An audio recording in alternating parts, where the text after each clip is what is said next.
It's a bonus edition of the Book Club for Kids. Hi, I'm Kitty Felde. Last week we discussed White House Clubhouse. This week we talked to the writer, Sean OBrien. He worked as a speechwriter to Joe Biden when he was vice president, and we learned how Sean moved from writing for politicos to writing for kids. We also get a backstage view of how political speech writing works. How do you actually become a presidential speechwriter or a vice presidential speechwriter or any kind of political speechwriter? So the way it all came down was I started working on Capitol Hill when my wife and I moved out here about 20 years ago. I had been doing computer work in Chicago. I'd always wanted to be a writer, but I kind of didn't really have the drive to chase after it for magazine and newspaper work. And I just kind of fell into doing computer work, and it was good. But then when we came out here to D.C., I decided to start interning on Capitol Hill. And I was fortunate enough to be interning for a guy named Rahm Emanuel, who was my member of Congress. I didn't really know anything about him, but now he's quite famous for being really sarcastic and outspoken, and so am I. So it was actually kind of a good mix. I was the guy at the front desk arranging tours and things, but it turned out that I actually linked up well with him in terms of writing 1-minute speeches to go down on the House floor. And the more senior staff were very happy to have me take on that role because he was burning them out.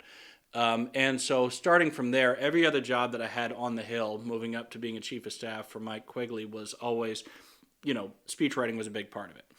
So then later I ended up looking for work within the Obama administration. And I ended up meeting up with a guy named Jeff Nussbaum over at West Wing Writers just to ask him for, help, like having coffee. Coffee is a big thing when you're looking for a job. But in this case, it turns out he actually had a problem, which was that he was writing a comedy routine for Leon Panetta at the time. And he saw an article about me doing comedy. I used to do comedy back in Chicago. I was in Second City and a few other things. So he asked me to help him write some routines, and those jokes came up well. Panetta liked them. And so then years later, Nussbaum remembered me when it was time to send over some resumes to the vice president's office. From there, when it was time to actually go for the job, what I did was I read a whole lot of Biden speeches, and I really just kind of tried to capture the way he spoke and what he would do, and I ended up kind of winning the job that way. So that was the big break. After that, I have written for a lot of others. I worked at the Pentagon for both the Secretary of Defense and the Secretary of Navy, and I do private work now, but it all kind of came from not just, knowing a lot about speech writing, because I didn't. I learned it on the fly, but it was more about like, okay, I have a job to do. How am I going to get it done? And then after the fact, trying to assign some logic to, is there a way that I could do that better next time? Well, why a transition to writing for kids? Generally, speechwriters go on to do, television shows, showrunner stuff. Why kids lit? It really was largely because I had kids at the time. I always wanted to be a fiction writer, but I didn't necessarily think it would be kids fiction. It was what I was reading a lot at the time. I wasn't really doing my own pleasure reading, but what I would either be doing research reading for work, whatever speech I was working on, and then my break from that would be, the kids were little enough back then that I would be reading to them at bedtime. So I kind of got into a lot of the sort of, what I now know is called middle grade fiction. I didn't even know the term back then. So when we started writing, and I say we because, the kids and I, we were trading back and forth ideas. They would take a look at my drafts. They'd say, "Where's the next chapter, Daddy?"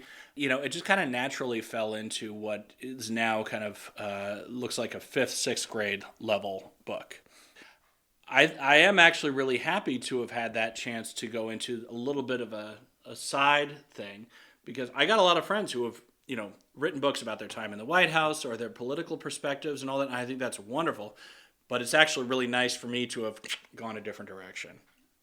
Well, what's the difference? I mean, talk about writing for speeches for politicos versus writing for children. Yeah, writing for children is a lot more timeless, which is an odd thing to say because children themselves are not timeless. A kid who was reading 5th grade level books when my first book came out is probably not interested in the 3rd book when it comes out next year. But as a general group, though, kids are always the same. The kids that I talk to in schools, they're exactly like I was.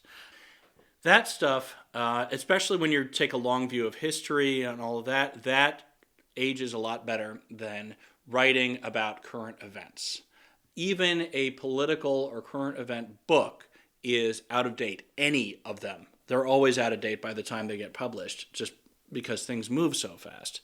There was a yard sale on Capitol Hill a couple of weeks ago, and books everywhere, and it was kind of stunning to me how, like, oh yeah, that would have been an interesting book to read a couple of years ago, but now it's, the phrase that we used in the Pentagon was OBE, overtaken by events. And so what's nice is that the kids' books really don't get OBE. Some of them do get stale. Some of them feel dated. I'm sure mine will. But by and large, the same sort of things. If you have strong characters who get put into, strong situations that they have to work their way out of, then, that stuff lasts forever. Well, is there a difference, though, in the discipline of the writing of it? I mean, just in terms of technically. Talk about the difference between the two. And did you have to keep reminding yourself, wait a minute, the audience is different? My editor reminded me, that's for sure. My first book, or my first draft, rather, one of the key things that the editor was saying is, like, you're not writing a speech. And, part of it was, like, my characters themselves would fall into speeches. And part of that was, say, Roosevelt or even Alice appear in the story, and I wanted to use their own words. And I did to a large extent, but I would be having them build into kind of like a full speech in the middle of dialogue, and that doesn't work. But what I did learn was kind of how to sort of chop those things in and make them fit. There is an overlap in that I think good speech writing, and I teach a speech writing class at Georgetown. We have a whole week on stories. I think a good speech should be a story. Not every speech is that way. For example, JFK, Martin Luther King, two of the best speakers ever, neither of them use stories in their speeches. But by and large, a lot of the best speeches you'll have out there will either start out with a story that kind of puts you into place, and gets your attention, establishes a problem, or maybe a story in the middle that kind of keeps things moving along, or very often there's a story at the end that's basically like, okay, I've talked about everything I'm going to talk about, but I need a clincher. What does this all really mean? And, they'll start off with some grown-up version of Once Upon a Time, which would be like, so, it just goes to show you, or, this all reminds me of the first time I was in Des Moines. If you want to see a great example of all three of those techniques, look at Oprah Winfrey's Golden Globes Award Acceptance Speech 2016. Very, very powerful speech in the middle of the Me Too movement that really kind of added some fuel there to it. So it was timely, it was well done, but also it happens to be full of stories. So that's where I kind of naturally slipped from one to the other. I was Joe Biden's speechwriter. That guy loves telling stories. So I think it might have been a little bit of a tougher transition, to be honest, if I was coming from someone who was more technical and policy disciplined, like Barack Obama, for example. I wrote jokes for him, but I never wrote a speech for him. And I think being able to dive in on taking the stories of, like, Biden's grandparents in Ireland or Biden's experience in visiting someone in Israel or something like that, that ended up really kind of helping me in terms of how to move things along from a story for kids. Give us a good joke that you wrote for Barack Obama. Well, all right, so it's going to take it political here, but in the White House Correspondents' Dinner, there's always this thing every year, like every speechwriter who has the email address of the guy who's pulling together, or sometimes the woman who's pulling together the remarks, they start throwing in all the jokes that they can. And then I was no different. I would throw in 30 jokes a year. But one of the ones that got used from mine is Obama saying that, there are some things that Donald Trump would do better than me. For example, closing Guantanamo Bay, because if there's anybody who knows about running waterfront properties into the ground, it's Donald Trump. And so that got like both a laugh and a groaner. And I was like, okay, the little Chicago improviser in me was really kind of touched by that. That was good. So I wrote that, and then the one other thing I wrote for Obama was on the completely opposite end of the seriousness extreme, which is I helped write his eulogy of Beau Biden. And that I was pulling kind of from my knowledge of Biden's own autobiographies talking about there's something called the Biden rule that, like, if you have to ask, it's already too late. And so I had submitted kind of a little section for the Obama eulogy on that, and he kind of riffed off of that. He says, we are honorary Bidens, we follow the Biden rule, and, if you have to ask, it's too late, so we're here.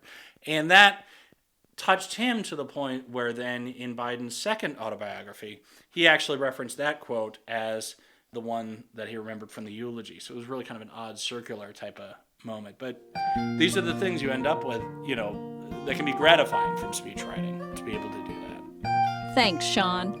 We have interviews with dozens of other writers at our website, bookclubforkids.org, on our Writers on Writing page. I'm Kitty Felde. Thanks so much for listening.